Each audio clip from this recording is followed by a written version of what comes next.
All right. Good morning, everybody. Happy Monday. It's Yes. it's probably the most refreshed and clear-headed I've had a Monday in at least a month. So excited for today's show. I was going to say, I'm glad that you're not jet lagged today. And, Yeah, sick, jet you're, lagged. yeah, Yeah, it's all the above. past few weeks have been challenging, but we're gonna have a really good show today. If you listen to last week's show, you know I was in Scotland the week prior. Was just meeting and introducing ourselves to as many people as possible, and ran into our guest on today's show at Glen Eagles Townhome. But we'll get into that in a second. How's your weekend, Will? Oh, great. Got to lay by the pool, got to meet up with some people that I got to meet in person for the first time in Nashville at the STR Wealth Conference. So got to meet with Kyle Stanley and his wife and kind of just catch up and, the whole industry. It's always nice to have people in the same town, same city. So that was refreshing. But speaking of refreshing, from you not only being jet lagged, me laying by the pool, if everybody that's watching live or watching the replay just saw our new intro and heard our new intro song, you would see that we have a new face that we're going to be having join us more often than not, which I'm excited about because I think Michael, you and I both agreed when she was a guest on the show. We're like, that was refreshing, and she definitely hold a conversation that is articulate and precise, and we need that a little bit on this show. So I'm excited to say that Brandy Canali, who's the COO of Sextant Stays, is going to be joining us every first Monday of the month. So we're excited to welcome Brandy. Or 30 under 30 as well. So Yes, kind of legendary. Yes. Kind of a big deal. So super excited to have Brandy joining us as a permanent co-host to do monthly episodes. And yeah, it's going to be really good. And then also shout out to our sponsor for this episode, Biscayne Bay Coffee, based out in Miami. User code Good Morning, and you will get 10% off. And we love Biscayne Bay. We love waking up with them, especially to do this morning show because sometimes you just need a little bit of a boost. So that's my sponsorship ad for the day. All right. Cool. Well, getting into our guests, sometimes you meet somebody and you're just the energy they exude is infectious. And like I said, when I was in Scotland a week or two ago, met Mike Baxter, founder of House of Gods, a new hotel concept out of Scotland, out of Edinburgh now, and they're expanding into a couple markets. But just had to learn more. So Justin and I went and checked out the property, and Mike hopped in and gave us a tour and filled us up with some drinks. So I had a great time. Hi guys, Mike. Welcome to Good Morning Hospitality. Good afternoon. Yeah, thank you. For you. Thank you. Yeah, it's a little later in the afternoon. Yeah, so I've had about 5 or 6 coffees by now. So yeah, I'm ready to go. I'm ready to go. Nice, Mike. Well, so when we met, this whole concept of old meets new, luxury accessibility for luxury travelers, but there's a big twist to it. Can you share a lot about kind of your journey and how you got to this brand that you've built to 50,000 followers on Instagram in 18 months? Yeah, absolutely. So it's an interesting one, like obviously, anybody that hears the name House of Gods, I think the instant reaction is that a hotel? That just doesn't make any sense at all, And I think in doing that, what we wanted to do is we wanted to create a name that was really kind of stopped you in your tracks, made you have a little bit of think about what was going to be on offer here. And we've created House of Gods, but it's kind of like give you a sort of idea of how this is kind of developed. Is that I was the kid at school that was always trying to hawk you a ticket to something. I would rent nightclubs and try and sell tickets to my friends. And So I've come from a kind of nightclub background that developed into bars and really fun spaces. And when I decided to create a House of Gods, I really wanted to kind of like take that real kind of entertainment vibe and kind of merge it with a hotel. And House of Gods, you mentioned the kind of opulence and the old world kind of decadence of it. We tried to create somewhere that felt kind of very, very special. Somewhere that was very kind of immersive, and you would come in and you would feel like you had fallen down the rabbit hole, that you were kind of lost in like an old world hotel. And then we kind of we brought that together with the kind of nightclub vibe, so we then kind of like twisted it with neon and cocktails, all the rest, and just came up with this kind of like incredibly immersive experience for a hotel. And of course, we had to give it a very suitable name, and that was House of Gods. Yeah, the name is very suitable.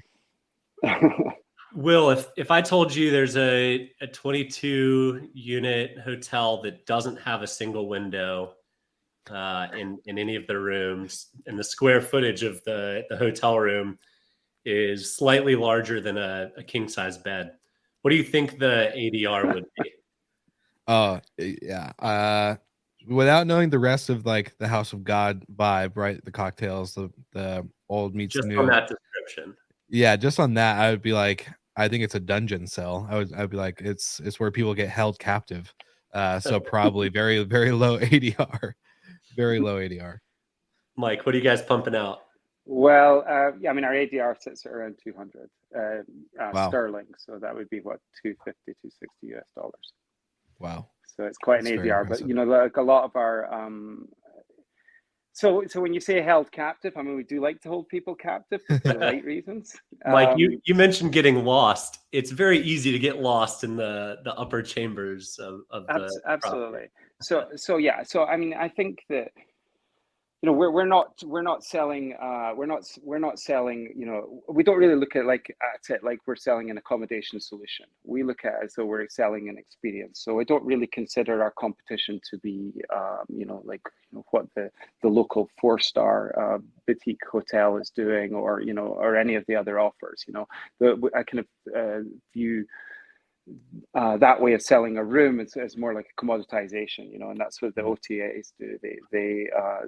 They bracket you into a price bracket, and you maybe there's some difference in the aesthetic or the overall offer.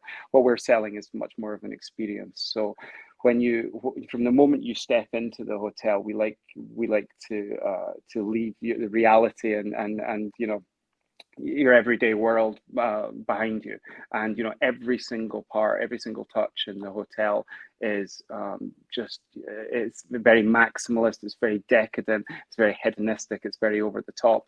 And people walk in, you're handed a glass of champagne the moment you arrive. We have buttons in the room that you can press, and the butler comes running with champagne anytime you like. We have in-room cocktail experiences. There's a little cocktail bar in your room. Now, it's not only about alcohol. There's you can do pizza too. It's also very, very luxurious and very relaxing, and the quality of everything in the room is absolutely second to none. From velvet on the walls to marble on the floors. I mean, we have the TVs are hidden behind mirrors. There's, I mean, just like every imaginable luxury we throw into this room and in the experience. And we have quite a number of staff just running around constantly, ensuring that the time that you spend with us in the hotel is just the best time you're going to ever have. Like it's really a case of kind of for the 20 odd hours you're with us, you very much live your best life. And I think you alluded to our success on Instagram. I mean, a lot of that a lot of that's user generated. Like everybody that comes has their photo, takes their House of Gods photos. They come down to the bar. I often joke that because there's a kind of a feeling of being on, say, the Orient Express when you come into the hotel. I often joke that people kind of arrive like, just, every day, in their gym shoes, like wearing a pair of jeans and a t-shirt, and they're pulling their trolley. Maybe they've got a bottle of wine underneath their arm in case a bar's too expensive, and they come to reception. You can see them looking around and already kind of like, loosening up and getting into the whole vibe of the place. We start with the glass of champagne, take them to their room, and then we make a bar booking for them later in the evening. And I often joke that, those customers that came in just, try to leave their everyday behind, they float down to the bar like Leonardo DiCaprio and Kate Winslet arriving in the Titanic for the main ball. It's absolutely fantastic. You can just see that people have, like, they're living the experience, and that's what we do. And, much as it sounds a very impressive ADR, there's a significant amount of work that goes into that overall experience, and regarding the windows and the kind of and that side of it, that we essentially, what we do is we block the light in the rooms using like old Crittall style windows. And the reason for that is really that yeah, fair enough. If you're renting a hotel in Hyde Park in London and you open your windows on the balcony out to Hyde Park, that might be quite a nice view. But as we all know, 99% of hotels, you'll probably be looking at a car park, and that's not the that doesn't really lend itself to the experience, and that's what we try to do. We try to leave reality behind.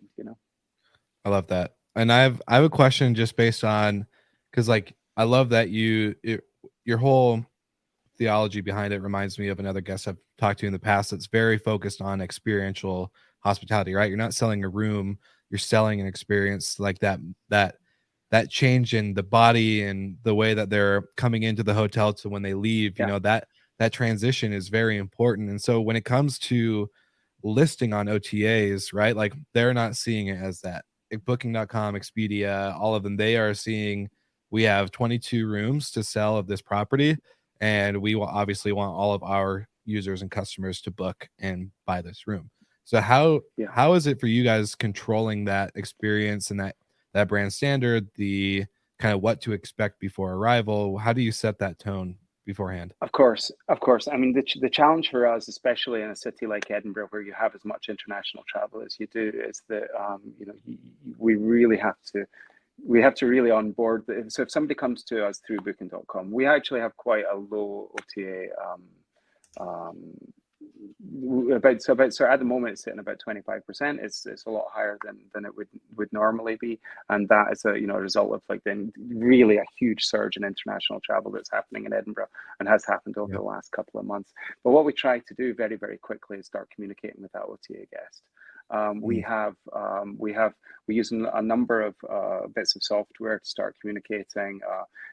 We try and we have a really fun package. It's called Treat Me Like I'm Famous, and you essentially once you purchase your room for the evening, we kind of like create this kind of really kind of like fun value proposition where we'll give you a call prior to your arrival, and so ask what time you might be arriving so that we can disperse the paparazzi. And we always like sometimes if a customer's coming down the corridor, maybe we'll kind of lower our heads a little bit, because we want to treat people really like deities. Like everybody loves the idea of like a little bit of fame, even if it's just for 12 hours. So we really kind of play up to that. So what we often try and do is, especially with the OTA customer, because they might not understand the background, is just try and communicate with them. We'll get on the phone. We have a great team in the office that just try and talk the customer through their experience. And it's we live in a world where there's just so much attention on utilizing tech to remove the requirement for that human interaction. We use loads of tech. I mean, Michael and I were talking about, our Muse as our PMS. We love, Got There the you go. Muse wristband on right now. There Yeah, you yeah. go. There you go. I just got to hang out with Richard out in Orlando like 2 weeks ago. So that Okay, was great. Yeah, awesome. yeah, yeah, yeah. And he was also the We know person I was Richard. talking. I was gonna say he was also the guest I was talking about. That's all about the experience, right? You're not selling a room, right? You're selling this Absolutely, commodity and this absolutely. experience. So I love that you guys are. Yeah, Yes, yeah. I'm like, We yeah, we we yeah we started talking about House of Gods a good few years ago together, and that's really cool. we were excited to work with each other. You know, we're there. In my opinion, their PMS is second to none, and you know they're really Mhm. forward thinking. And to that point, like we try and use tech. You know, they've got a lot of really great integrations that we also use through the Muse platform, and we try and use tech to really ensure that customer experience is improved and the back end is really improved, but more to free up time for the guys to really interact, you know, whether or not it's prior to arrival or while the guest is there, so that you can kind of like just get rid of all the stuff that you know, the Mhm. back end that nobody really wants to be worrying about, and like really communicate with the guest. And we just get, you know, such fantastic feedback. You know, the success of our brand and the reason that we've grown our Instagram following so significantly over such a short period of time is that that, you know, like the feedback is so fantastic because of that human interaction piece that's so important. Mhm. You know, we a 22 bedroom hotel, we have 3 bars in the premises. You know, I know I keep Yeah. making this sound like it's all about drinking. It's really No, not. no, But you but know, it's just part of that overall experience, you know, Before we and we're always interacting with the customer. before we move on from the it's all about drinking piece, I think you glossed over one of the coolest things I've seen in a hotel in a long time. Room service is nothing new, but Mhm. literally the old click of a button and a bottle of champagne shows up at your door.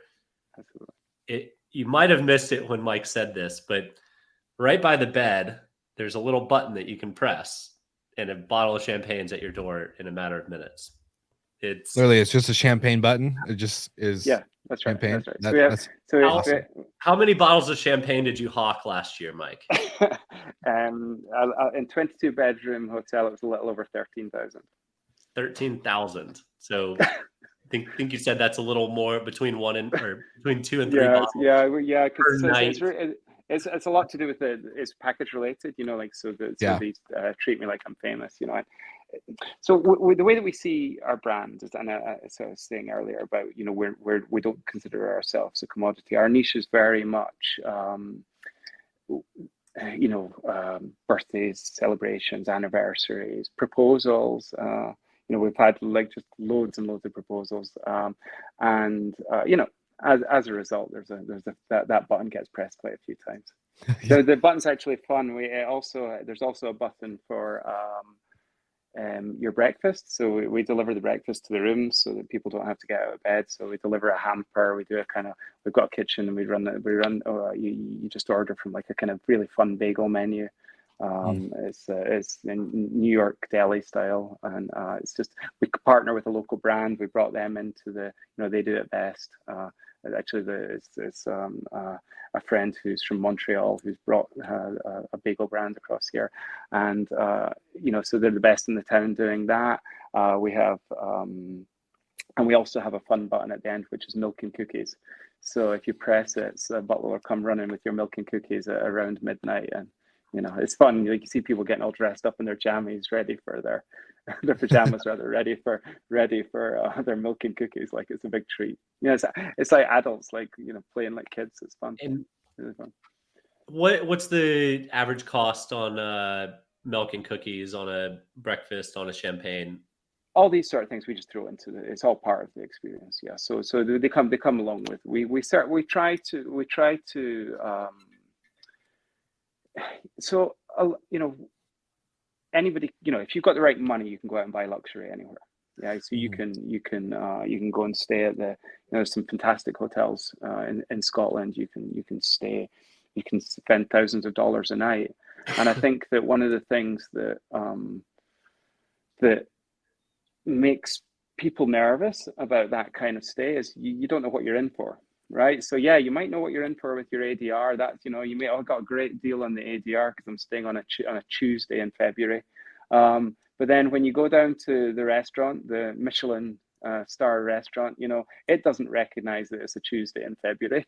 200 You know, yeah. exactly, right? So you're Yeah. you're then, you know, like that's, you know, and you know, I think that, you know, my experience of you know, that sort of thing is that can, you know, that can ruin your stay, right? Like if you know, if you don't necessarily know what you're in for, everybody kind of likes to know, you know, no matter your income, everybody likes to know where they are before they fully commit to something. And so what we try to do is we create these like these experiences which really are kind of preloaded with everything you might want for your stay, and it allows a real accessibility to luxury that, you know, that would perhaps frighten people off in a lot of luxury properties. So you can book a room, or you can book Treat Me Like I'm Famous, and then all the buttons come included. Absolutely, you get there's the bar tab in the bar. We have a fun thing called a millionaire's cocktail, where somebody comes to your room and makes a cocktail for you in your room. There's a lot of different personalization. You know, this is it's a work in progress as well. We're always kind of like, you know, changing things up, trying new things. You know, it's yeah, you know, I'm going to go like tell you a little bit, I suppose, where this all came from. It was actually, it all started one day when I was showing somebody around the hotel as we were building. So we had the name, we kind of knew what we were going to do with the vibe, and I was showing somebody around the hotel, and they said, you know, this looks like the sort of place Johnny Depp would stay. And just straight off the bat, I said, well, actually, what we're going to do is we're going to have this package called Treat Me Like I'm Famous, so you can pretend to be Johnny Depp. And I just, you know, it's one of those kind of things that just comes to you as you know, mid-conversation. Afterwards, after he left, this chap was actually kind of going to invest, so I thought, oh God, I better do it now. And then so we came up with this Treat Me Like I'm Famous package, and you know, we launched it, and it did well. But really, during the pandemic was when we kind of really honed our skills with this, because, you know, you needed to, like, in the UK we were closed for 3 months, the first like sort of wave, and then another 3 months the second. But when we were allowed to be open, it was under, like, there was significant restrictions.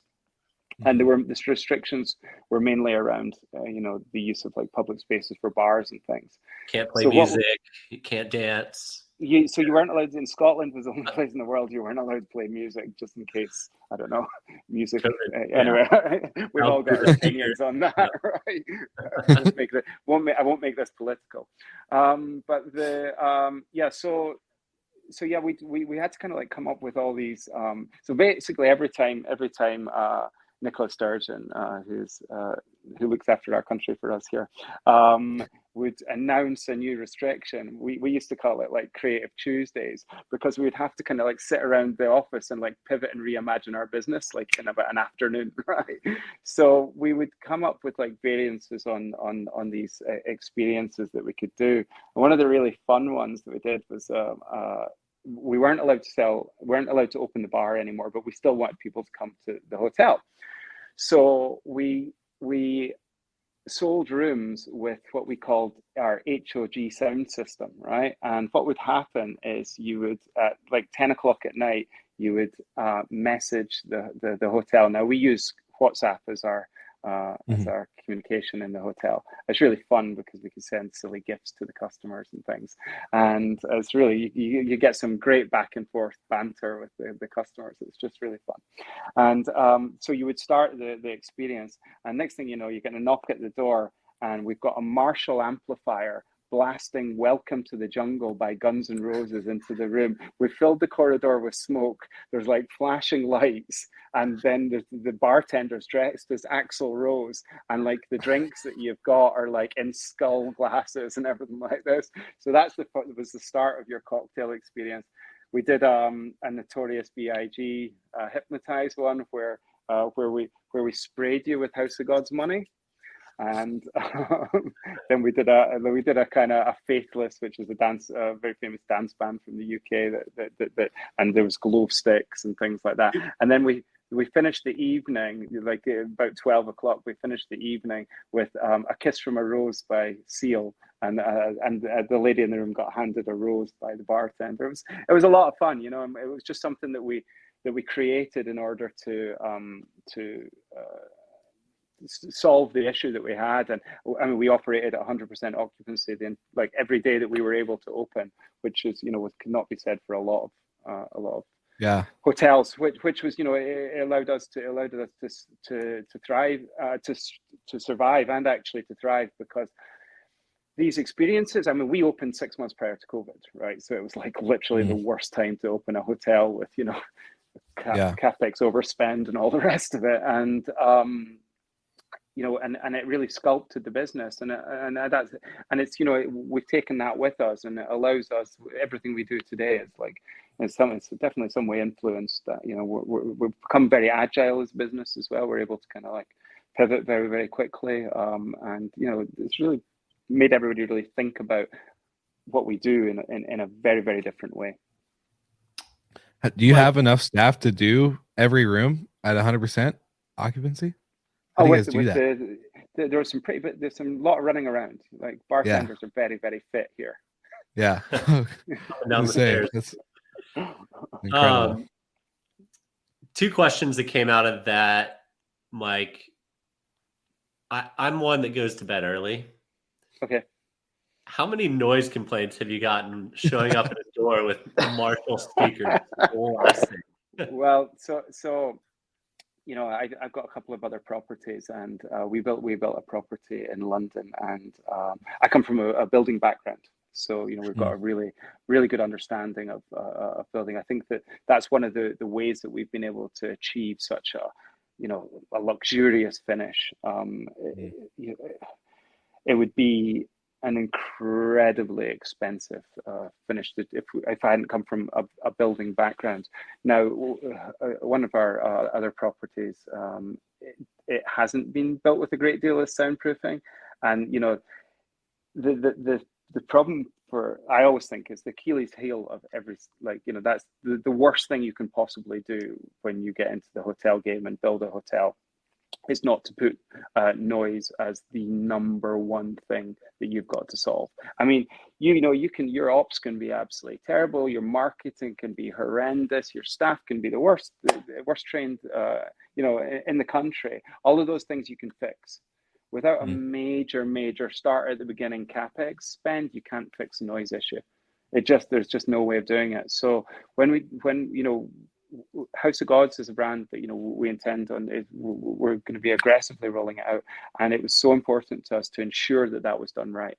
So we have an in-house architect team in the office. Obviously, come from a building background. We employ a lot of people that are, you know, very, very smart guys that are great builders, and we really solved the sound problem. So it's a box within a box and within a box, and we have we have acoustic foam on the walls that's covered in velvet. The doors, I mean, you can barely lift the doors. Just everything. We went belt and braces. You know, actually, another reason for that is we're located right in the heart of the kind of fun part of Edinburgh. So there's a lot of kind of like ambient noise past sort of like 12 o'clock in the area, and we just wanted to be sure that, you know, like, you've got to have that great night's sleep. And you know, if I want away from it all, I'll come down and stay at the hotel, because it doesn't matter what's going on. You're in a little cocoon. You know, it's absolutely, it's, you know, I can really get into it, you know, but you know, yeah, absolutely, we never had any problem with the noise whatsoever. So you would be welcome to come and sleep past 10 o'clock, but we wouldn't allow you to do that before 10. We wouldn't allow you to do that anyway. There's too much booze to drink. Fair enough. And then last question before we get into rapid fire. I should have grabbed the copy that I nicked from your hotel, but do you have a copy of your cocktail menu? I actually do, yes. Here you go. That's show off a few pages here. Yeah. Okay, no problem. And explain what went into it. Right. So the idea is that essentially it's like a kind of styled like Vogue magazine, and each of the cocktails is essentially a story of rock and roll excess and debauchery, like, but mainly hotel stories. And this, for example, is a story of when Kate Moss kind of helped bring to life the espresso martini. And she famously said, "I want something that wakes me up and fucks me up," and that was the espresso martini. So this is our homage to Kate Moss, and our model here is looking very Kate Moss-esque. This is our Oasis one, Champagne Supernova, and this is a story about Oasis basically smashing up hotel rooms. Nightclubber here. I'm trying to think. This is our Guns N' Roses one. As you can imagine, there's a really fun story about Slash and Axl Rose getting up to no good. So yeah, it's a really fun. This is our homage to Chanel number 5. So we're waiting for the cease and desist to come in on that. And then Marilyn Monroe here with the blonde bombshell. So yeah, they're really fun rock and roll stories about hotel excess. And that was really like when we first started developing the idea for the hotel, that was very much what I wanted to do. I wanted to capture the kind of like the hedonism of these hotels that we've all, like I grew up like loving these stories of like, these the great hotels of the world just getting the rock and roll lifestyle that lives within them. I love a good cocktail bar. I've been to some of the top cocktail bars in the world, and I've never seen a menu as cool and scale as that one. So I've got a copy at home. That's very kind. Thank you. Stuck one in the bag, and you just admitted to it on live air, so I love it. Mike gave me the okay. He gave me the okay. That's like Mike's just now finding out right now. He's like, "Damn, it got me." It cost us 50 pounds each. Damn it. Yeah, that's super good. Cool. All right. Well, let's move into some quick rapid fire that we do with every one of our guests. So we'll ask you a question, keep it brief, and then I'll hit you with a few. Will hit you with a few, and then we'll wrap up. Okay. So, beer or cocktail? Oh, cocktail. Champagne or cocktail? Oh, as I get older, champagne. Okay. Morning or night owl? Night owl. Brand or independent? And well, for us, it's brand, but it's about staying independent. When you travel, you'd prefer? Oh, sorry. For me, sorry, I thought you were asking about who we were. Independent. Independent. Beach or mountain? Mountain. Yeah. Scotch or bourbon? Oh, I have to say Scotch. Of course. All right, Will. Actually, I got one more. Okay. Can a Castle Hotel collection smash it? Yeah, 100%. 100%.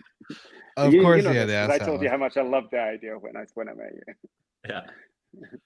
I was waiting for that one the whole time. Just waiting for it. Okay, so Mike, would you rather travel by plane, car, or train?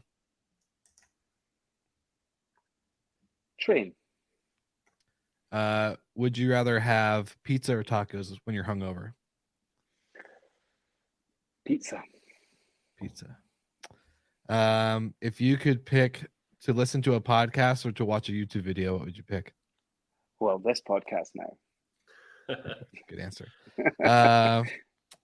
I'm going to see small get-togethers or big parties. I love a big party. Okay. And then not really a one answer question, but how many people have you had to kick out of the House of Gods because they take those rock and roll stories a little too seriously? There's been a couple of pretty interesting guests, but we let people live their best lives here. So it does take a lot, to be honest. It takes a lot. We have a crack team of housekeeping ninjas that have all got their black belts. and I love that. and they can sort those rooms pretty quick. And then, how many actual celebrities have stayed in House of Gods?